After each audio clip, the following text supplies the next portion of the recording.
Hello, so today we're going to continue the From Scratch series for creating a Call of Cthulhu scenario. There's been a small delay because we've been helping Ain't Slayed Nobody podcast create their own scenario based on their first episode. If you want to have a look at who they are, there'll be a link in the description. Okay, so today we're going to be looking at where we set our scenario. If you have been following along, you should have a synopsis and now a fleshed out outline that gives a good idea of where the scenes beat and, more importantly, where the story you want to tell is going to be set.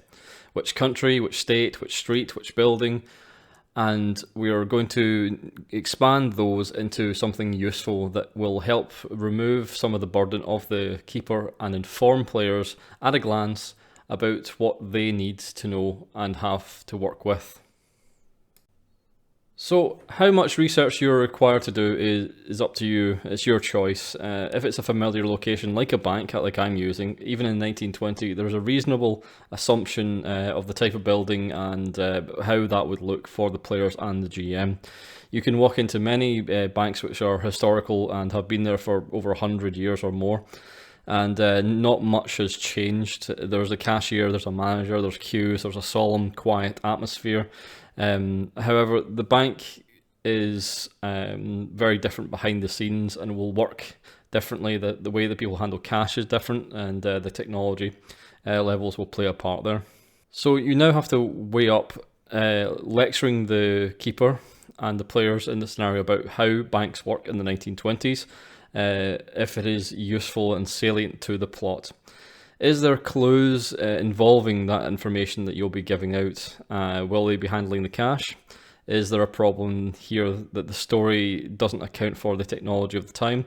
It can be a minefield of assumptions if you don't put in at least some research, and a little research goes a long way. If you choose a more exotic setting like 1849 immigrants trail in the old west of America, crossing deadly deserts and regions, you're going to have to explain more. The players are going to interact with the cultures of the natives, the religious backgrounds of the people at the time, animals, environs, and technology levels of that era. You're going to have to explain all these things to the GM as well, because they'll be the ones arbitrating any decisions.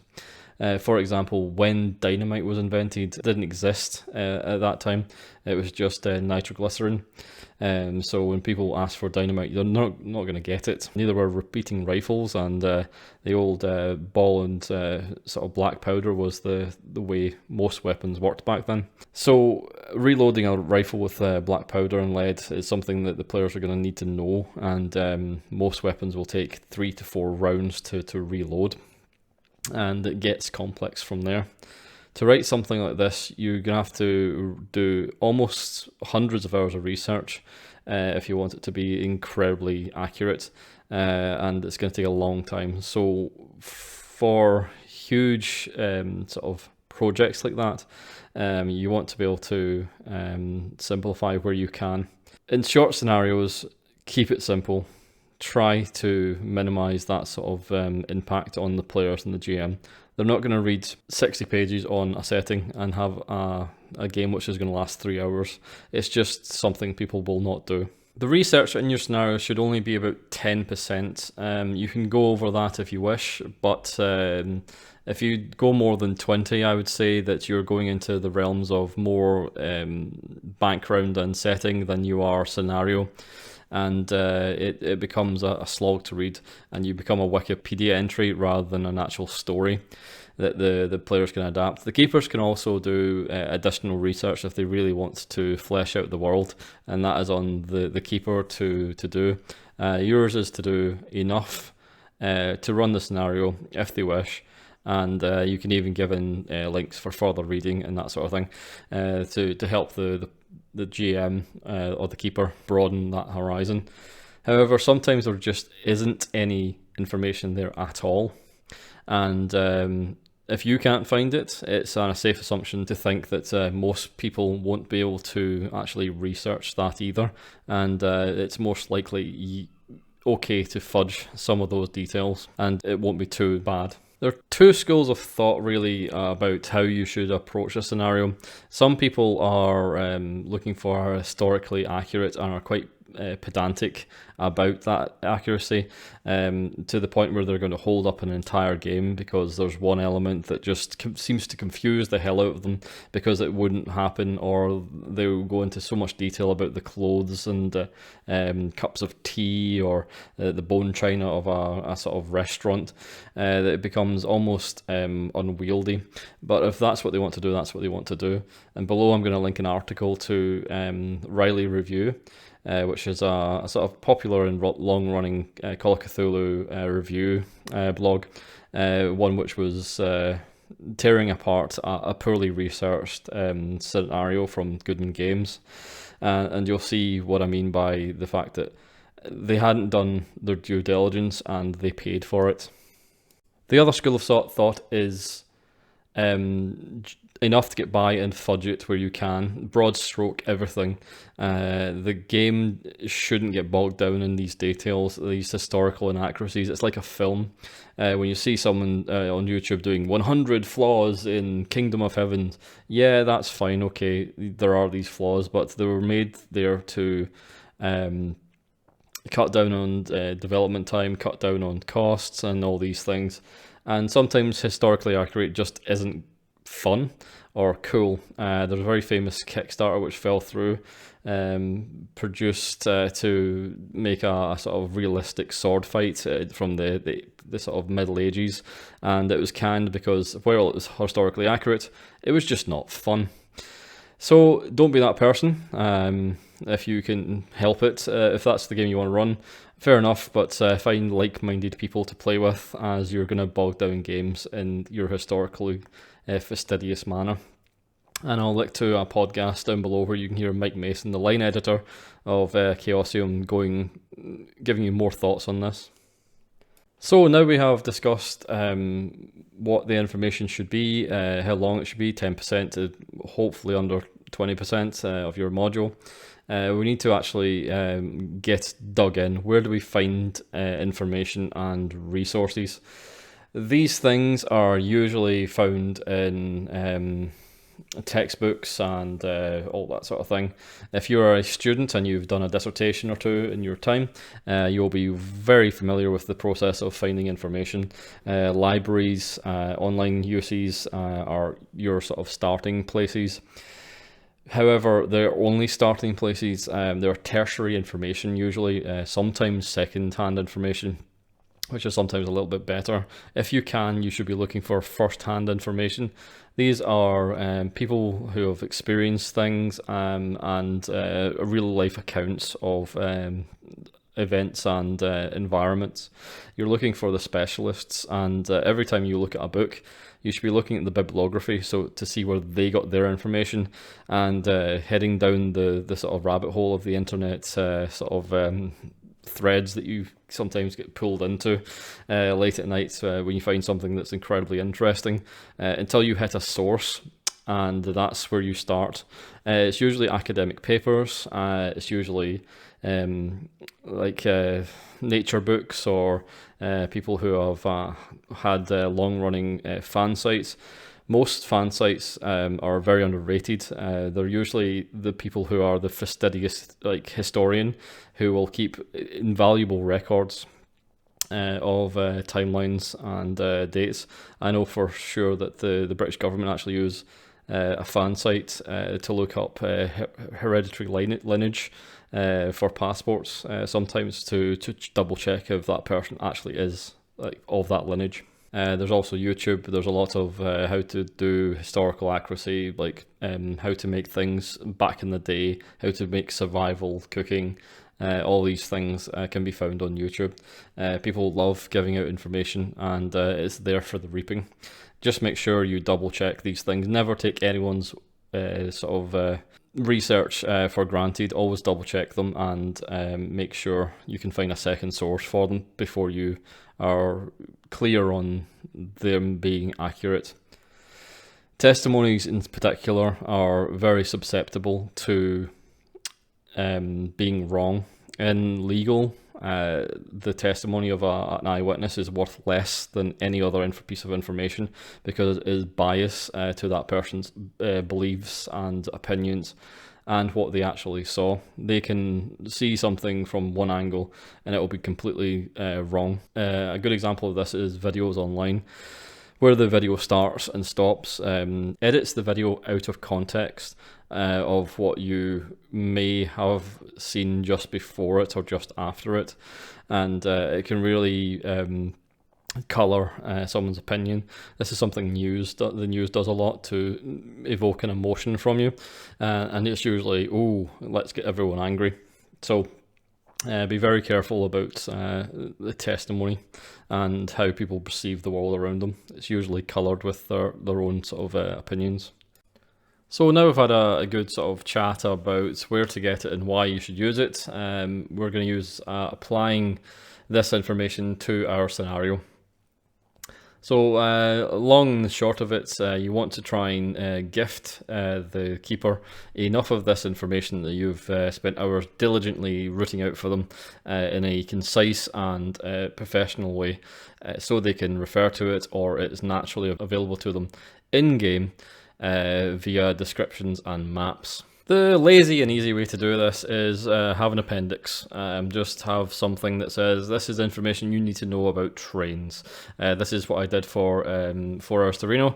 It was a one-page information about the crew, their jobs, and the layout and mechanisms on the train, going over Pullman carriages and a 440 engine, a steam engine for that sort of scenario.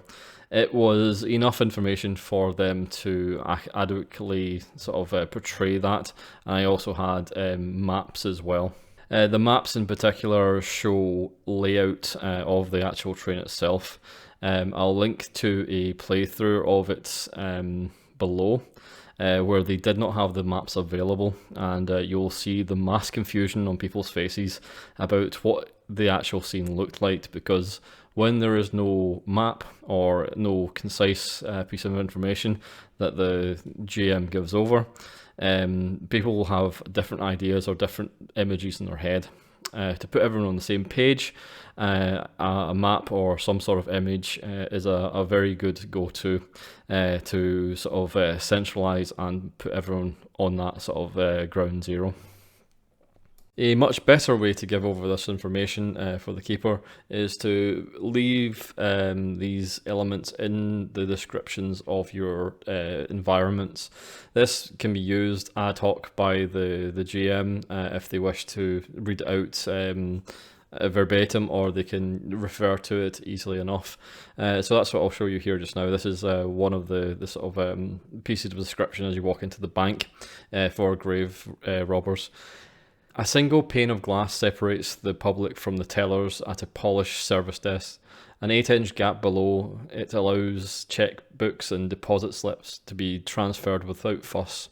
Behind it, a woman with her hair pulled back too tight sorts out today's checking books from the bookkeeping department. So there you can see I've highlighted the parts which are interesting nuggets of information that can be used by the keeper in that fashion. If you do this throughout your entire scenario, you're feeding the elements of the era and the setting to them all the time, and it cuts down on the dry text of a sort of appendix, which can be very tedious indeed. This is my preferred usage that I have for storytelling in a scenario. The last way I would give over information to the player and the GM is through maps. You can give over a lot of information by just a visual like this. This is a simple map I created for playtesting grave robbers, and this is based on a real bank's template and blueprints. It is quite a small bank, and it shows you the sort of location of what is happening in the area. So we have a back alley where they start, and they come in this side entrance and come round into the main bank, and that's where they get the sort of the description of the interior. This is a place where you can give visual clues of what they have to deal with and what they have to work with. We have some barriers set up in front of the sort of desk. We've got a chair over here, a sort of couch for sitting on. We've got a reception desk over here as well for talking to a sort of client or something like that. And we have the stairs up and down to the sort of vaults and all that sort of thing. The big visual on this map is this room here. This massive solid wall. It gives you a very good idea of what's kept in this. This is the sort of floor safe for the tellers to sort of bank with, and this will be the sort of the main objective of the bad guy is to get the money out of this and to his hearse. So this is a defensive thing they need to do, and they'll be working behind the desk, and there'll be security on the floor. So it gives you all these visual clues about how the bank is set up and transferring information from the era of how the old banks used to operate through the actual map itself. If the players don't have these visual cues with poor descriptions, they're left to their own imagination of what could be there, and they will be constantly asking the GM, is this available, is that available, what is around me, and it will slow the game down and sort of run into these sort of road bumps along the way. And if you're in the middle of the action, it could potentially completely become stilted and sort of slowed down by these sort of small inaccuracies or players not understanding exactly what is going on and what they need to be doing. So, for example, this chair over here and this desk have been used several times as makeshift defences, been thrown over and used to protect themselves from various gunshots. The desk, the glass here has been blown up and shards have gone everywhere. Without that visual of the glass being here in the sort of teller's line of sight, that might not hit home, the fact that that is glass, and they'd be confused or annoyed that they're taking damage from flying glass when they didn't know it was there. Also the exits to the building, they'd like to cover these or do something like check the alleyway for the hearse itself because they know it's coming. All these things put the players on the same page, and they have these things to get creative with. It's a thing they can pick up and throw around, like for example the sort of stands for the sort of chain queue sort of system here. These have been swung at people's heads several times as well, because people know they're there because of the map visual and the description as well.